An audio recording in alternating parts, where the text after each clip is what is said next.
Hello, Cozy Gamers, and welcome back to the Cozy Gaming Club, where today I am going to be ranking every cozy game I played in 2023. I played 46 games last year, and some of them were kindly gifted to me by the devs.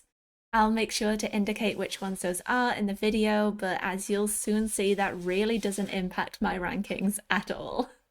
Before we get started, I'd like to quickly explain my reasoning behind each ranking. So S tier games are games that I just loved.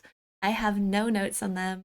A tier games were games that I really liked, but there were a few things that didn't make it S tier. B tier games were games that just missed the mark slightly, whereas C tier games were games that I wanted to like, but didn't really feel motivated to go back to them after a while. And D games were games that I just didn't really like at all. I'm going to be moving through this list in alphabetical order to remove any favoritism or accidental weighting, and we have nearly 46 games to go through, so let's get started with a Highland Song. A Highland Song was only released on the 5th of December, so it hasn't been out long. I admit that I went into this game with very high expectations. I love hiking, I love Scotland, and I love rhythm games, so I was really excited for this one. In A Highland Song, you play as a young girl named Moira who is racing across the Scottish Highlands to spend Beltane with her uncle Hamish on the coast. There's lots of exploring to do, and this was one of the things that I liked the most about it, trying to solve the map clues to discover faster routes between the hilltops, and also the way the environment changes over time. I played 2 runs of A Highland Song, although the first time I had to restart without finishing because I got stuck in this gully of sorts that I just couldn't climb out of. The second time I made it all the way to the lighthouse with time to spare and got to see the ending, which was sweet. I also loved the fantasy setting and kept trying to find all the selkies and boggans and witches. Surprisingly, the thing I liked the least was the rhythm game, because sometimes the notes were off the screen until the last second, which made them nearly impossible to get, and you take damage for every missed note, so it felt a little unfair. Overall, I did really like A Highland Song, but I'm not really motivated to go back and play it again, so I'm gonna put it in the B tier. Next up is a tiny sticker tail, which I actually backed the Kickstarter for because I was immediately enamored by it. I love puzzle games with fun mechanics, after all. In a tiny sticker tail, you can pick up almost any object or character, add them to your sticker book, and carry them around with you until you need to pull them out again to solve a puzzle. The sticker book is maybe a little bit small at the start, but you can increase its size as you play, and I love that there were so many secret side quests for you to discover as well.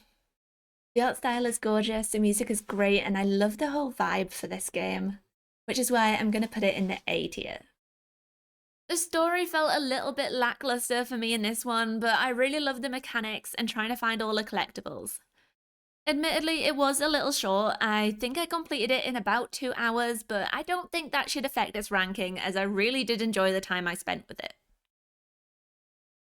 Sometimes I go into games really excited and I just don't vibe with them, and sadly this was the case for Bug and Seek. One of my favourite things to do in games is to collect items. I love filling museums, I love finding all the hidden locations, and so I thought Bug and Seek was gonna be perfect for me.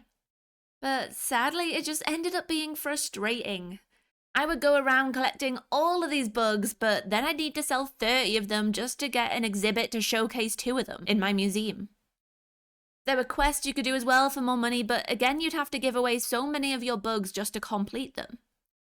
I really wanted to enjoy this one, I really wanted to solve the mystery and complete my museum, but it just felt so counterintuitive to give up all the bugs I was trying to collect for my museum, especially once I'd unlocked the rarer bugs. So Bug and Seek is going in the D tier for me. The first gifted game on this list is up next, and that game is Cattails Wildwood Story, and it was kindly gifted to me by Falcon Development. Thank you! If you're looking for a life sim with a twist, then definitely take a look at this one. In Cattails Wildwood Story, you play as a cat leading a clan of other kittens to try and find a new home in the mysterious Wildwood.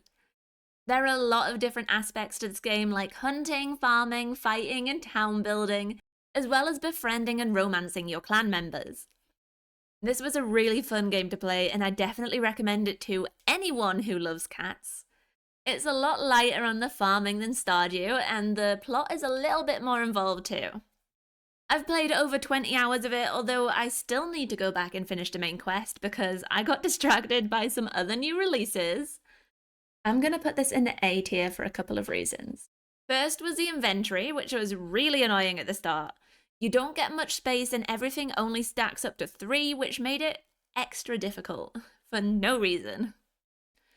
Also, one of the things I usually love about farming sims is the mining, and that was just awful in this game. I never wanted to go into the mines if I could help it. There are also quite a few things in the game that aren't explained properly, like the quest board and unlocking and upgrading skills. I have released a 50 Days of Cattails Wildwood story video that I've linked above if you want to check out more of the gameplay. Up next is Cuisineer, which I was also kindly gifted by the devs, so a big thank you to Battle Brew Productions. I've been following Cuisineer for a while, and it's essentially a roguelike crossed with a restaurant management game, where you return home to discover that your parents' restaurant is in huge debt. You've got to reopen it, which means sourcing ingredients to make delicious food to serve to your new customers. And the best place to do that is in the dungeons, of course. From playing this game and Spells and Secrets, spoilers for later on in the video, I've discovered that I don't really enjoy dungeon diving roguelikes. I did play Cuisineer a few times, but it just feels a little bit too repetitive for me, and sadly the cooking elements couldn't save it. If you enjoy Moonlight or other dungeon diving roguelikes, then you're probably going to enjoy this one, but I didn't vibe with it, so I'm going to put it in the C tier. Everyone has been talking about this next game, so I won't stay on it too long, but Dave the Diver was one of the best games I played this year. It's definitely on the borderline of being a cozy game, so I wasn't sure whether to include it or not, but I did really enjoy it, so I thought it was only right to share it. It'll be no surprise to anyone that Dave the Diver is an S tier game for me. I go on about it so much, I am a little bit obsessed.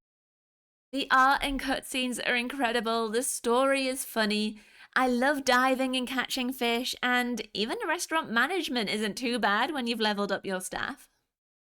The bosses can admittedly be a little bit difficult, but their moves are easy to learn, and with upgraded weapons, they aren't too hard. That being said, there are a lot of boss fights and combat against sharks and other underwater enemies, so just make sure you're aware of that before diving in. We're also going to be heading underwater in our next game, which is Dolphin Spirit Ocean Mission. In this island adventure, you'll be learning all about marine life and ecology while helping the local environment agency save the island from impending disaster. I did like this game. It was very chill, exploring the underwater world and collecting all the litter. There were lots of different pretty areas to explore, but there are also quite a few issues. I would say that it's a little light on gameplay, as the game is essentially one long fetch or cleanup quest. I also thought that the characters felt a little bit flat, and also my dog was a little bit bugged, and I basically never saw them, which was heartbreaking. Oh, it's actually really hard to rank this one. It was good, but I wasn't rushing to go back to it. I also haven't actually finished it despite obsessively playing it for 4 hours when I first started. But I do have trouble going back, so I think it's gonna go in the C tier. This next one may be the prettiest game I have ever played. Dordogne is a narrative game about revisiting your childhood memories after your grandmother passes away. The entire game was hand-painted with watercolor, and it creates a beautiful and unique style for every scene. It's breathtaking, and I can't imagine how long it took to first paint all the small pieces and details and then code it. There's so much to love about this game, from the moving story to the music and the scrapbook and all the collectibles. I think I did enjoy Dordogne, but there were a few little things that frustrated me, like needing to restart your scrapbook completely if you wanted to change one little thing. I also didn't like having to revisit rooms I'd already checked on a different day to get all the collectibles. I think I'm going to put this one in the B tier. I had a nice time, but I'm not in a rush to go back for it, and the story didn't grip me as much as some of the other games I've played this year. We're talking about a lot of water-based games at the moment because up next is DREDGE. This is a game I loved, but because of the horror elements, I was too chicken to play it. I managed to play 5 hours before I quit, and I honestly loved every second of those 5 hours. When I wasn't scared about the impending giant eel coming to gobble up my boat, I was having a jolly old time fishing to my heart's content. The inventory stacking is such a cool and unique mechanic, and it really had me contemplating which fish to take and which one to leave behind. I wasn't sure if this really counts as a cozy game, but thankfully the devs have now released a passive difficulty mode. While I'm excited to be able to fish in peace, I will miss the slightly dark undercurrents. Honestly, I recommend this game to everyone, and if that doesn't give it away that this game is an S tier game in my mind, even with the Eldritch horrors, then I don't know what will. The first proper farming game on this list is up next, and that's called Everdream Valley. The devs were kind enough to give me a copy for this game, and I thought it looked really cute. Unlike other farming games, it has a big focus on the animals, who looked adorable, and I loved the idea of being able to take control of them at night. The general gist of the story is that you play as a young boy who goes to live with his grandparents one summer. You help them fix up their farm and find all their lost animals, among other things. Unfortunately, Everdream Valley just didn't hit the mark for me, so it's going in the D tier. As there were no town folk to encounter in this game, it ended up feeling a bit empty. The dream sequences where you take control of the animals didn't occur very often, and honestly, the dream minigames I did play weren't that great either. Next on the list is this cozy city builder with a fairy tale theme, which was kindly gifted to me by the devs. I've not really played many city builders before, but the thing that is great about Fabledom is that it takes a more chill, laid-back city builder experience. It was a great introduction to the genre, although it isn't early access, so all the features aren't there yet. I'm still not entirely sure if city builders are for me, so I'm going to put it in the C tier. It is still an early access though, and I'm looking forward to seeing what the devs do with it in the future. I am sure you have all heard about this next game. Fae Farm is a magical farming game where you move to the island of Azoria to start your new life. But you quickly realize that this island isn't as great as it seems. Between the whirlpools and the volcano, there's a lot to worry about. And apparently you're the one who's gonna save the day? Fae Farm gets a lot of flack in the cozy gaming community for various different reasons. While I was gifted this game, I agree that the price is definitely too high for what it is, especially on Switch, and the NPCs do feel a little lifeless and unnecessary. I've also seen a lot of people reporting bugs, but I've not encountered any myself. Despite all that though, I do love this game. I love the setting, I love the mines and the bug catching. I love discovering the Fae realm for the first time and exploring the Froggy Land. I love that you can run anywhere and jump on anything and swim. It's so cool that you can breed all your animals in different colours too, and I also love the flower breeding as well. I have over 50 hours in this game, which is a lot considering how many different games I've played this year. I've played through it single player, I have one co-op game with a friend, and I'm just about to start another co-op game with another friend. It's just so simple and relaxing, and I can't stop playing it, but I am aware of its issues. So Fae Farm is going in the A tier. If you're on TikTok, you have probably seen this next game because everyone I know is streaming it. I bought Good Pizza Great Pizza to do the same and ended up playing so much of it in my free time because it's so much fun. I haven't played it on stream yet, but I've played it for about 5 hours so far and I am loving it. I find making the pizzas super therapeutic and relaxing, and most of the time, it is quite obvious what toppings to use. The characters do get a little repetitive though, and there isn't a huge amount of story, at least of what I've played so far. So I think I'm going to put this one in the A tier too. This next one is a little bit difficult for me, as I originally played Innchanted with Callie back when we both ran the Cozy Gaming Club together. We were kindly gifted keys to play this on the channel, and I've linked the playthrough above if you want to check it out. So it's been a while since I played it, but I do remember enjoying it. It was getting quite difficult though, with all the different potions and food you had to make, and it felt a little unfairly weighted for 2 people from what I remember. Although you could hire a third person to help out, which definitely helped, but you could only assign them to one task. I think overall we weren't in a rush to get back to it and we haven't played it since, so I'm going to put Enchanted in the C tier. Next up is a DLC, and I wasn't sure whether to include this one, but I did play it and it was gifted to me, so I thought I'd add it to this video. Lake Season's Greetings is a DLC for Lake, but instead of playing as Meredith, you play as her father, delivering mail around Providence Oaks in a sort of prequel to the base game. Much like the original, the DLC is quite slow. There's not a lot of action or dramatics. Instead, it focuses on Thomas delivering mail in the run-up to Christmas, and reveals a little bit more about the lives of some of the Providence Oaks residents we know and love, as well as some new faces. This DLC came out at the perfect time of the year, and I enjoyed being able to curl up and play it on an evening, wrapped in a blanket with my hot chocolate. There were quite a few bugs though. I had to restart the game at one point on stream, and sometimes the voiceovers would cut out mid-conversation. I also didn't really care for Frank and his betting, so it was a little sad to see that was one of the main plots for the DLC. I think I'm going to put this one in the B tier. If you love the original game, you'll probably love this one, but I didn't enjoy it as much as the original. On the other hand, I was obsessed with this next game. I wasn't sure what to expect when I was gifted Lakeburg Legacies, so I was a little surprised by how much I loved it. In total, I played over 20 hours of this town management game, where you get to choose who to marry your townsfolk to. Do you choose their true love, who is pretty useless at everything? Or do you choose the talented lumberjack, who they just find okay? It's tough striking a delicate balance, and I will admit that I was a little disappointed in the matchmaking element of the game. I also thought I'd grow more attached to my villagers in this, but they still just became another number in the system.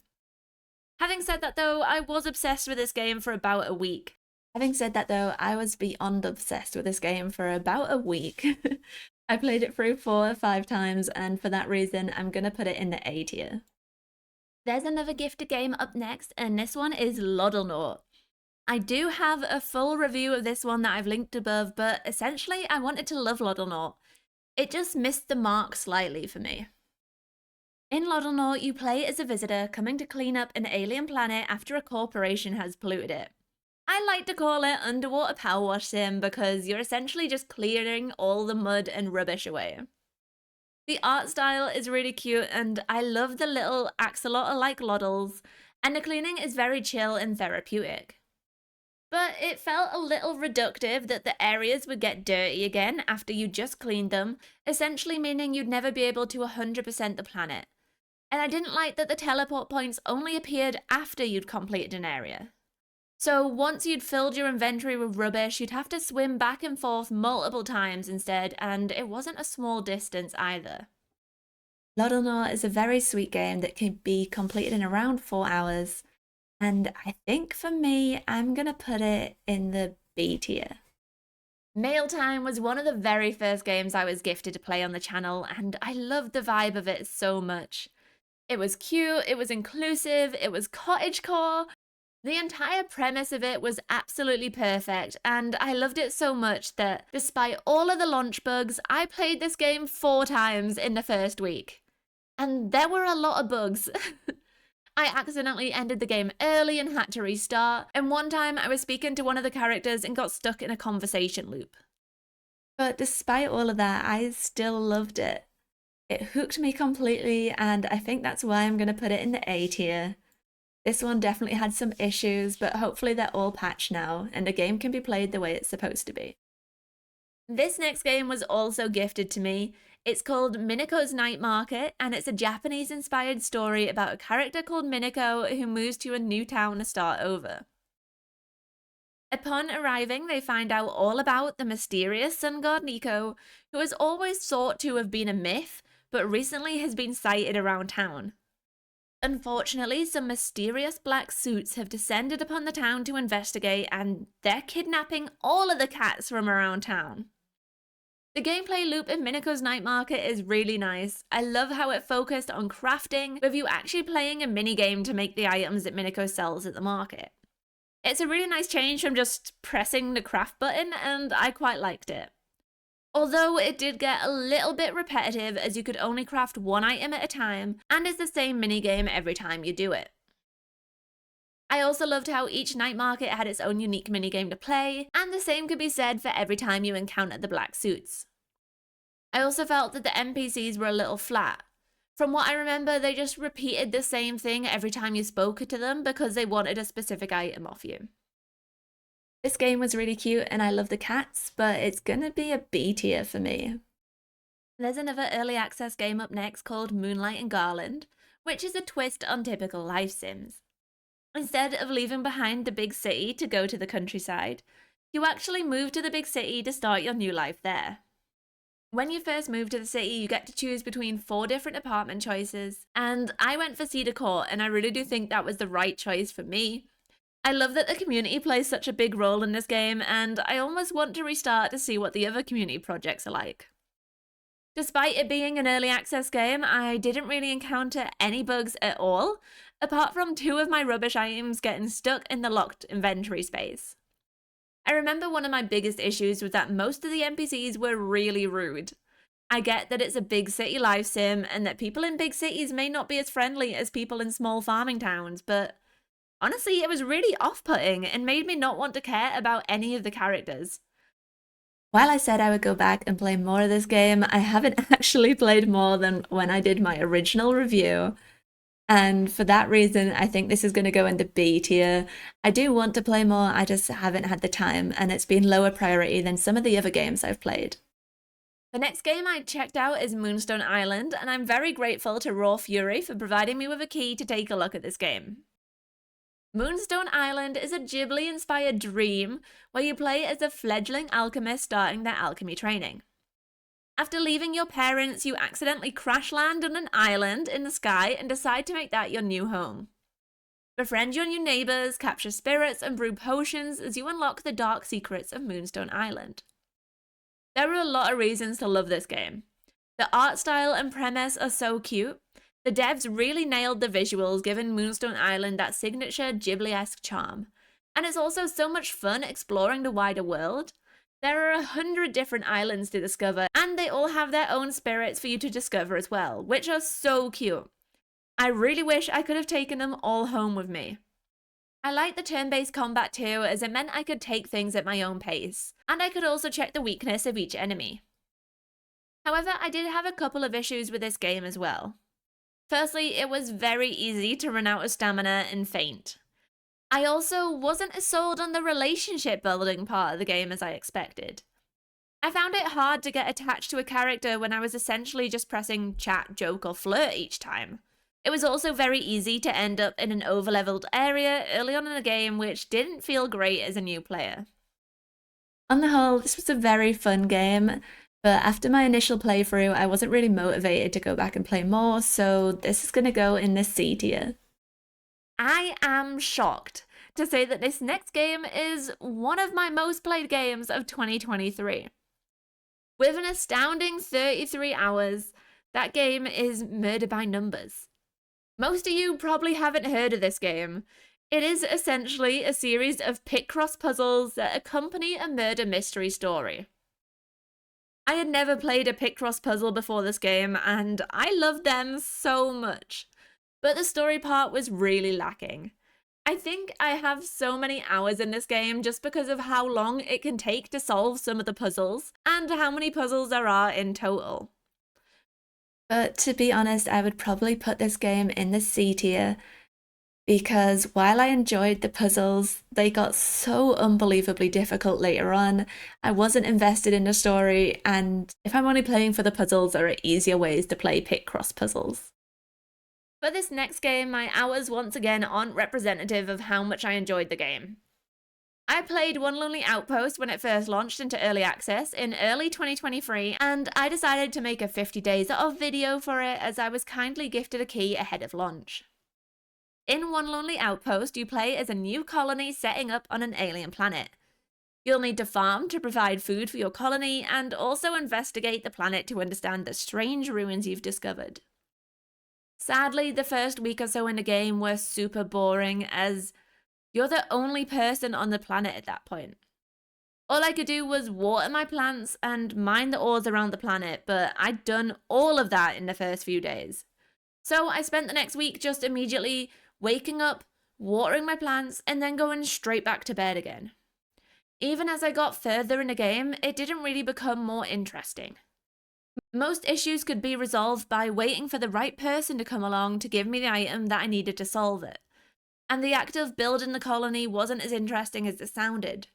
You couldn't plan your town or decorate it. Everything already had a pre-planned location. As you can tell, I didn't really enjoy this game, so it's going in the D tier. I love the next game though, which was kindly gifted to me by the devs. It's utterly wacky and ridiculous in the best possible way. It is Ooblets. I love all the cute Ooblets and I just want to collect them all. It's incredible that you can dress them up and the dance battles are so fun too, although they are starting to get a little bit repetitive. But the little fart sound they make when you collect a seed cracks me up every single time. It's so immature, but I love it. I would say that there are a lot of things to do and it's quite hard to manage your energy in order to do everything that you need to. But that does mean that it's also hard to be bored. There's always something to do and everything is equally as absurd as everything else in the game. I have been playing Ooblets non-stop with my members in my members-only stream, and for that reason, it's going in the S tier. I played almost 7 hours of this next one because it was gifted to me, and I really thought I'd love it, but I didn't vibe with Paleo Pines at all. In this dinosaur farming game, you'll be befriending all of the dinos and enlisting their help to fix up your ranch and create a cozy dino sanctuary. I loved the idea of dinosaurs in a farming sim, and to be honest, they really nailed that part of the game. It was very fun using my dino to water all the crops and till the ground. Befriending them was also a nice simple puzzle to solve, where you just need to learn their friendship song and also their favourite food. The world was also disappointing for me as it's quite large and your dinos use the same stamina for sprinting as they do for their abilities. Also, despite the vast open world, I gotta say, it feels a bit empty sometimes. Turning in the game also made me feel a little bit motion sick. I found that the NPCs didn't really do much either, they just stood around all day, and the town is weirdly full of NPCs that just wander around that you can't talk to. I also found it strange that each NPC has a spending limit, so you can't just sell all your crops and items at once. This game is cute, and if you love dinos, you may enjoy this game, but for me, the dinos weren't enough to carry it. So I'm going to put this in D tier. Now, I haven't played much of Dwarf Romantic, and so I went into this game without really trying any of these kinds of games, and for me, Panorama was a great little experience. Much like Dwarf Romantic, you're playing with hexagon tiles and trying to match similar terrains up to score points. Unlike Dwarf Romantic, the entire tile has a set terrain rather than the edges, so it's a much simpler version of Dwarf Romantic. I think that really appeals to me as the experience is a lot more relaxed and easier to play, especially as I'm not very familiar with these sort of tile placement puzzles. There's also the fun little addition to the game where you can find and locate all the cats, frogs and other animals across your board, for lack of a better word, to score more points. This was a really fun little strategy game for me, and that's why I'm going to put it in A tier. Honestly, this next game may be vying for my Game of the Year for 2023. It released right at the last second in December, but I am a little bit addicted to it right now and can't stop playing. Pixel Cafe is a cooking management game where you play as a young woman trying to serve up delicious food and keep her customers happy. Unfortunately, the hospitality industry is a fickle beast, so you'll need to keep moving from restaurant to restaurant and relearn the ropes. There's also a narrative that explores the memories Pixel has of her grandparents and the effect that they've had on her. Although I wasn't as big a fan of this part of the game as I was with the cooking management though. I haven't finished it yet, but I think Pixel Cafe is an S tier game for me. I'm just really enjoying it and I don't want to play any of the game at the moment. My only wish would be that the difficulty was a little more balanced, as I find the workdays quite easy and the night levels a little difficult. In the next game, you play as a hungry possum who will stop at nothing to eat the king's giant pizza. But to do that, you'll need to eat your way through the map to unlock the doors and make your way to the king's court. I played Pizza Possum with Vicky from Girl at Games, and while it was fun to play, we managed to complete the game in less than 20 minutes. It was honestly hilarious, and we were laughing the entire time we were playing, but this was in co-op, and I'm not sure how enjoyable it would have been in single player. The art style is really cute and cartoony though, and if you like beating your own high score, then you might enjoy this one. For me, this was fun while it lasted, but I don't really feel motivated to go back and play it again, so I'm gonna put this in the C tier. I know that Powerwash Sim came out in 2022, but I played it for the first time in 2023, and wow, I did not realize what I'd been missing out on. This game is so chill. Whenever I'm feeling a little overwhelmed with the world, I put on my headphones, start some music, and just clean. And it's the most relaxing thing ever. It's also great to play with friends because instead of concentrating on whatever you're doing, you can just mindlessly clean while chatting about whatever you want to talk about. Although I wish more than 2 people could play the main campaign as there aren't that many bonus levels. It also takes a long time to clean the levels. Even with 3 players, we've spent over an hour on some levels because they're so big and intricate.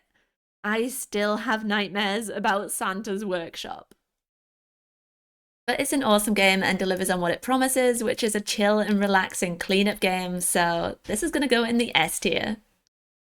The next one is the main game I play on my TikTok streams, and honestly, I love it. It is so much fun trying to solve all these puzzles with my community. In Prose Codes, the devs have taken famous quotes from books throughout history and turned them into a cipher for you to solve. There are 7 or 8 different genres like horror, mystery, and romance, and each one has around 50 ciphers to solve in it. Then, once you've solved the puzzle, you can see what the book is and even read it if you want to. Prose Codes is so much fun to play with my community, and because of that, it's going in the A tier. Next up is another early access game which was kindly gifted to me. In the ranch of Rivershine, you build your own horse ranch to take care of horses and train them up to take part in competitions. This game really delivered on its cute horse game promise with beautiful art, lovely horses, and really in-depth horse gameplay. The character art is especially gorgeous, and there are so many different coats and marking combinations for your horses. There is, however, a little bit of a grind when it comes to training your horses for competitions, and the town feels a little empty at the moment because not everything is open yet.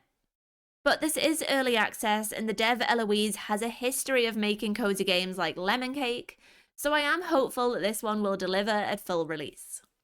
For now, I'm going to put this game in the C tier, but I do look forward to coming back and playing more of it when it's completed. I randomly stumbled across the next game on Steam one day, and it's only £4.29, so I thought I'd give it a go. And I was really surprised by how cute it was. In Refresh, you play as a little robot trying to rebuild your town after it's been destroyed in a storm. I think that was it. You'll need to run from area to area collecting all the materials that the villager NPCs need to repair their stores and houses. It's a very simple game and it's not very long, but it's a really sweet adventure and I did enjoy the time that I spent with it. There are some hard platforming parts and it can be difficult to know where you're going at times, so I think I'm going to put Refresh in B tier. My friend kindly gifted me this next game for Christmas last year, and I really enjoyed its mythical adventure, and it was also the perfect game to play over the Christmas holidays.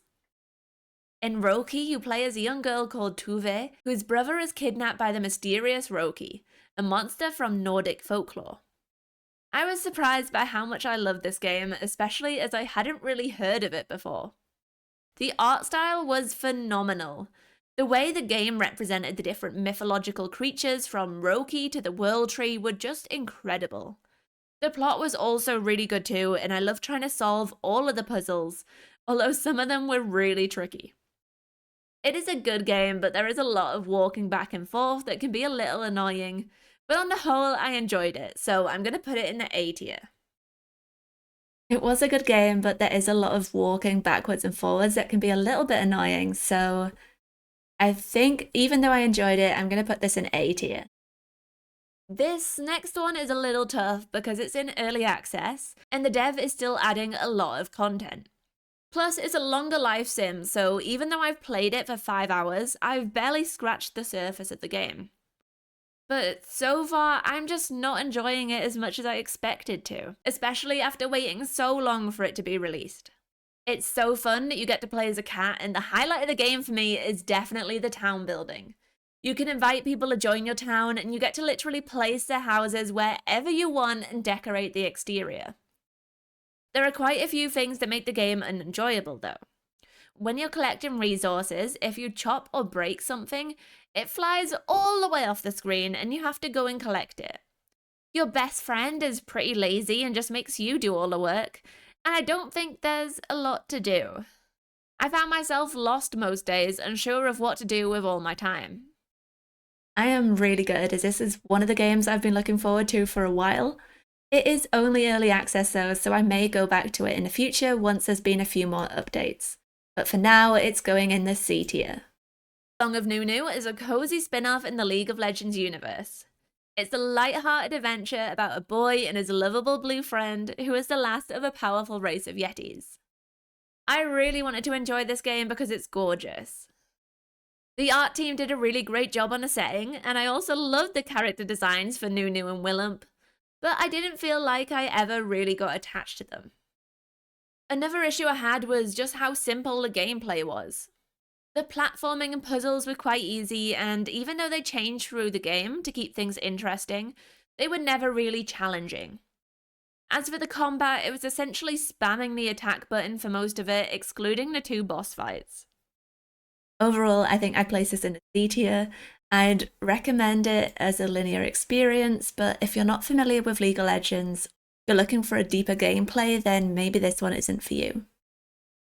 I already mentioned this next one earlier in the video, but Spells and Secrets is another game I didn't vibe with. And again, I think it's because of some of the roguelike elements.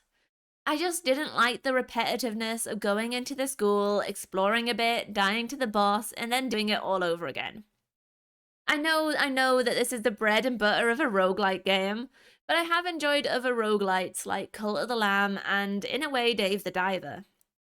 I think the school and the monsters in Spells and Secrets were too samey. The upgrades were really overpriced and the NPCs didn't have much depth. I was gifted this game by the devs, but unfortunately it just isn't a game for me, so I'm going to be putting it in the D tier. According to the developers, this next game is Stardew Valley meets Spirited Away, so I was really excited when they gifted me a key. The game itself is more bathhouse management than life sim though, with some detective elements thrown in too. In the game, the town is crawling with troublesome spirits that only you can see by drinking the town's magical spirit tea.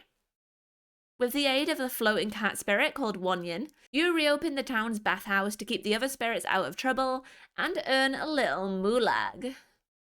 The spirits' designs were one of my favourite things about Spirittea, and I loved discovering a new spirit and seeing what they turned into. When you're not investigating spirits, you're running the bathhouse. Trying to figure out who liked being set next to each other was one big complex puzzle that I did enjoy. My only drawback would be that as you befriend more villagers and they come to work with you, it actually makes this gameplay worse, because then you end up just being stood around and waiting for something to do. There are so many more thoughts I have about this game, from how confusing the minigames are to how annoying it is that you can just drop an item without realizing. There are also quite a few bugs as well, although the dev is working hard on patching these as quickly as they can. Ultimately, I did enjoy the 15 or so hours I played of Spirittea, but my experience has since been soured by the actions of the publisher, and I'm not motivated to go back for it. So it's gonna go in the B tier. Admittedly, I didn't play much of the next game, so I feel a little bad about including this one, especially as it was gifted to me, but I just couldn't get into Sprout Valley. Sprout Valley is a cute farming game where you leave behind your busy city life in favour of an abandoned island. But the island is a mess and you'll need to clean it up before you can set up your farm. The pixel art style is gorgeous, although I have recently discovered that a lot of it is from an asset pack called Sproutlands, which is why there are games like Cute Farmer Life that look very similar. The gameplay also felt too repetitive to me, and by the 6th day I didn't really want to keep playing. I think I just need more of a plot in a game, and this one is just chill farming. Anyway, it's no surprise that this is going in the D tier. Following Sprout Valley is Sticky Business, which was voted number 10 in my community's list of the coziest games of 2023. Sticky Business really is an Etsy dream come true where you get to run your own small sticker shop. You can design the stickers yourself, and then you can package them, print them, and sell them to your loyal customers. There are so many different elements to play around with, from witchy stickers to food stickers, and I had so much fun coming up with all the different designs. It was really just such a fun little game, but it did get a little repetitive after a while, so I'm going to put it in A. A. Next up is the final gifted game of the video. Although we still have 7 games to go and 3 are S tier, so stick around. It's another one that I wanted to love but sadly couldn't, and it's called Sugar Shack. In this restaurant management game, you play in a Canadian-inspired dreamland where you run your own sugar shack. You need to chop wood to keep your fires burning and cook up delicious meals and maple syrup for your customers. But while I loved the innovative world mechanics of rearranging hexagons, the lack of inventory was too frustrating for me. Rather than an actual inventory, you can only carry 3 stacks of items at once in a little basket. Honestly, it made it very difficult to collect resources and cook and just ruined the game for me, so I'm going to put it in D tier. There's another popular game up next, and this one is Suika Game. I am sure you've all heard about this game, but if you haven't, it's a fruit merging game where the goal is to get a watermelon and the highest score possible. Sadly, it's not available on PC, so I've been playing the web version, which isn't amazing. The Switch version is so good though, and I've watched a lot of my friends play it, and I definitely recommend it, so this is going in S tier. At the moment, this one is only a PlayStation exclusive, but it's going to be coming to Steam in March this year, and I would really recommend checking it out when it does. In Chia, you step into the shoes of a young islander who's on a quest to rescue her father from a cruel tyrant. To do that, you'll need to harness Chia's extraordinary ability to possess any animal or object you encounter. From soaring birds to playful dolphins, use each animal's abilities to explore the hidden corners of your island. I loved playing Chia, and it really is a wonderful game that explores the customs of New Caledonia's diverse communities and teaches you about the deep connection they share with the natural world. It was so fun being able to explore the beautiful world, and I spent so much time transforming into all the different animals and objects. My personal favourite was turning into a stone and yeeting myself all the way across the map. I wouldn't say this is perfect though, as when I was clearing out enemy bases, I spent nearly 2 hours at each one trying to find the last enemy. That was so frustrating, so that's knocked this down to an A tier game. In The Last Campfire, you play as a lost ember trapped in a puzzling forest trying to find their way home. We played this one as one of our games of the month for the Cozy Game Club, and it was really nice being able to work together and help each other solve the puzzles. I was surprised by how emotional this game was, and also how difficult some of the puzzles were. I really enjoyed the creative tale and meeting all the different unique characters throughout the story. It also worked great on my Steam Deck, and I definitely recommend it if you're playing on there. I would say that I found the narrator a little annoying, and sometimes if you came back after a long break, I would be a bit lost because the game doesn't really give you any direction on where to go, so I'm going to put this in B tier. As someone who hasn't played many Nintendo Switch games, I haven't been able to enjoy the world of Pikmin yet, which these next 2 games are both compared to. But given how much I enjoyed them, I really think I'd enjoy Pikmin too. The Wild at Heart is a storybook-like adventure where you run away with your best friend to live in the woods. There you'll find a strange new world full of quirky creatures with different abilities and a dark plotline.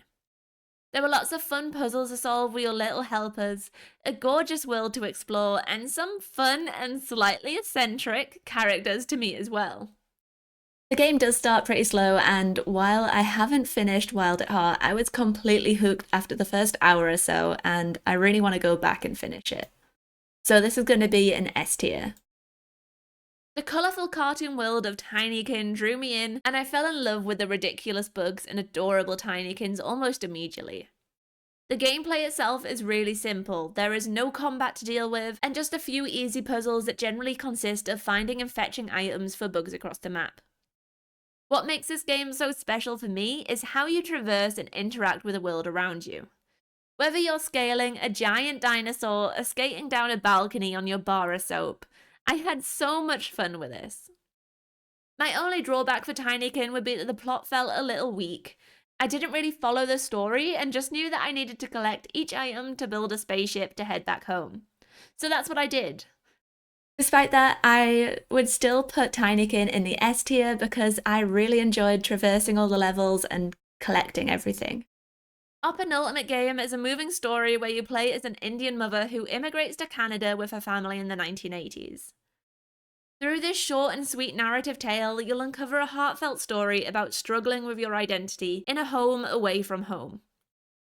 It explores the role food plays in connecting a family through generations, and it really is just a heartfelt story about love and loss. The cooking in this game is incredible. You'll be working from an old family recipe book, except the recipes have been a little worn away and you will need to use some logic to puzzle out the correct way to make it. I was really sad that there weren't more of these cooking logic puzzles in the game because I really enjoyed them. But this game is an S tier for me, and I'd recommend it if you're looking for a short, cozy game to play on an evening. The final game is sort of on the border of cozy games. I do have a Let's Play of this from when I played it on the channel if you want to check it out. But essentially, Wild Frost is a roguelike deck builder where you attempt to survive the eternal winter to save Snowdell. I'm adding this one in the video as it is turn-based, so it's a little cozier than other roguelike games. But don't let that deceive you because it's a very difficult game. You'll need to build the best deck that you can, carefully choosing your companions and buying new cards and charms to help you on your run. If you die, everything gets reset and you're back to the start, but all the expertise you've earned will help you to expand your home base. I really got into this roguelike and I keep going back occasionally to see if I can do another run and get any better, and for that reason I'm going to put it in B tier. Those are all my cozy and cozy adjacent games that I played this year, and honestly my ranks are all over the place. I loved games that some people hated, and I didn't really like games that some people loved. Did anything in this video surprise you? Is there any big cozy release from last year that I missed? Let me know in the comments, and while you're down there, I'd love it if you could like this video and subscribe to my channel. I hope to see you next time for more cozy gaming content. Bye!